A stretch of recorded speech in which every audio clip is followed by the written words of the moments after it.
every set of parents will feel the soul of a child tapping on their shoulders long before conception ever happens. And I've heard so many stories from so many women and some men about actually making connection with their children before they even came, before conception even happened. So what this brings up, and has been bringing up in a lot of my readings lately, is what if I had an agreement to have a baby and it never happens? Or what if I had an agreement with more than one and we decide just to have one child and stop at one?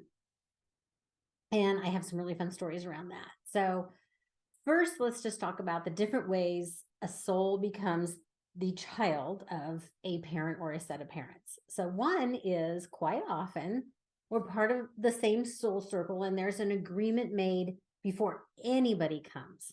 And the agreement is, I'm going to be your child, you're going to be my mother, or you're going to be my father. And this kind of, I've heard some really great stories about these are the lessons I want to learn. So this is the kind of parent I want you to be. I read an amazing story about one gentleman that came as a gay man in the South, and he wanted his mother to really persecute him so that he could learn the lessons of that and learn to stand up for himself and learn to break free from that. And here, before they came, the mother was saying, no, I would never want to treat you that badly. I love you. And it took some convincing to actually make that relationship happen. And finally she agreed and said, oh, okay, but only because I love you and I know this is the lesson you want to learn.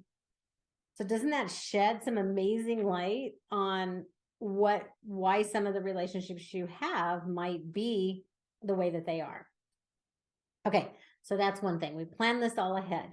The other thing is sometimes conception happens or a couple's getting ready to conceive and there is a soul looking for a portal, a way to come to earth, and they're looking for a good match. It isn't always planned ahead from what I've received from my guides.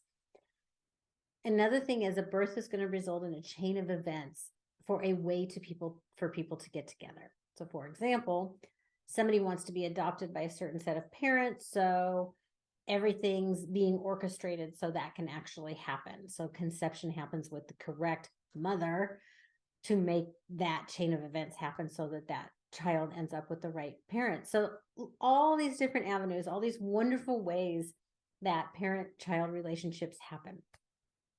So the question at hand is, what if I made an agreement and there's a soul waiting and I don't fulfill my agreement?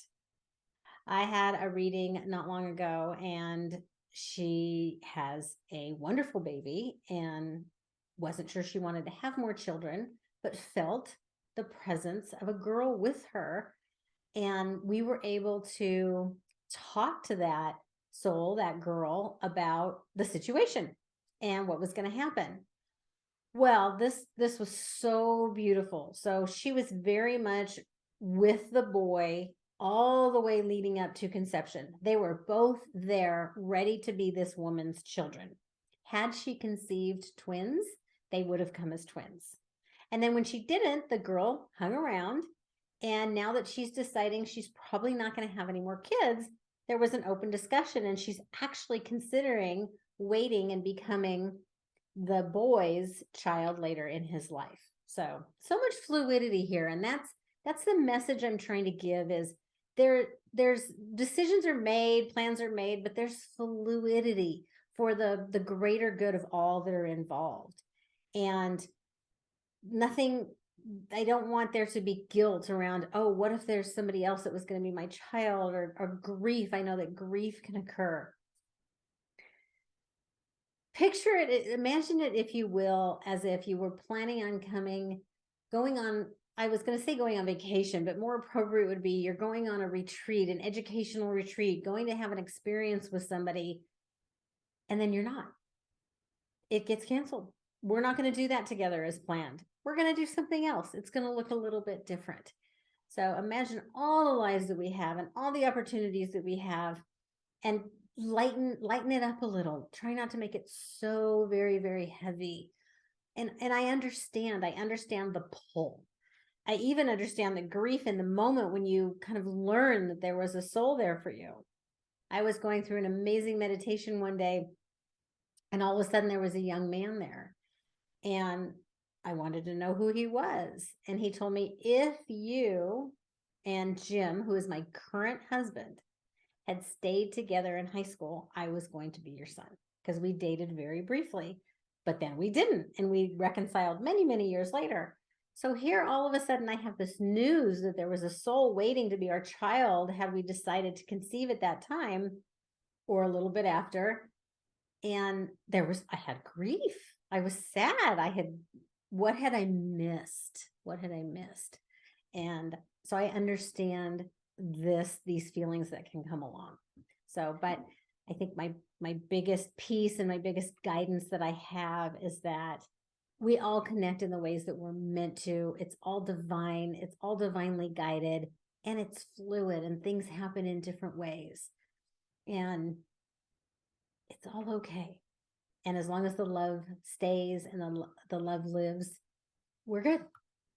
So I hope that was helpful. And if anybody has any more questions about that, or maybe felt a soul tapping on your shoulder and wants to connect or feels one, I hope that you'll book a reading.